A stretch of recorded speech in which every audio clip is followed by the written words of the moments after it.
Millets காய்கறிகள் எல்லாம் குழந்தைங்களுக்கு ஒளிச்சு எப்படி கொடுக்கலான்னு நிறைய ரெசிபிஸ் நான் ஷேர் பண்ணிட்டு வரேங்க.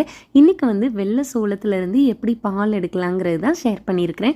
ஒரு கப் அளவுக்கு வெள்ளை சோளம் 10லேருந்து 12 மணி நேரம் நல்லா ஊற வச்சுட்டு மறுநாள் காலையில் தண்ணியெல்லாம் வடிச்சிடலாங்க. இந்த அளவுக்கு கையில் நம்ம நெகத்தில் கிள்ளுனோன்னா உடையிற அளவுக்கு ஊறி போய் இருக்கணும். இதை வடிகட்டியில் சேர்த்து அப்படியே விட்டுட்டோன்னா 8 மணி நேரம் கழித்து நல்லா வளர ஆரம்பிக்குங்க. இந்த ப்ராசஸ் நான் 3 நாள் வரைக்கும் ரிப்பீட் பண்ணினேன். தண்ணி மேலே கொஞ்சம் கொஞ்சமாக சேர்த்து அப்படியே மூடி வச்சுட்டோன்னா அந்த வடிகட்டியிலேருந்து தண்ணியெல்லாம் வடிஞ்சு வளர ஆரம்பிச்சிடும். மிக்ஸி ஜாரில் சேர்த்து பொடிச்சிட்டு கொஞ்சம் கொஞ்சமாக தண்ணி சேர்த்து நம்ம தேங்காய் பால் அரைச்சி எடுக்கிற மாதிரி இந்த மாதிரி வெள்ளை சோள பால் நம்ம ரெடி பண்ணிடலாம். இதை ஒரு க்ளீன் கண்டெய்னரில் போட்டு ஃப்ரிட்ஜில் வச்சோன்னா 3லேருந்து 5 நாள் வரைக்கும் கெட்டே போகாதுங்க.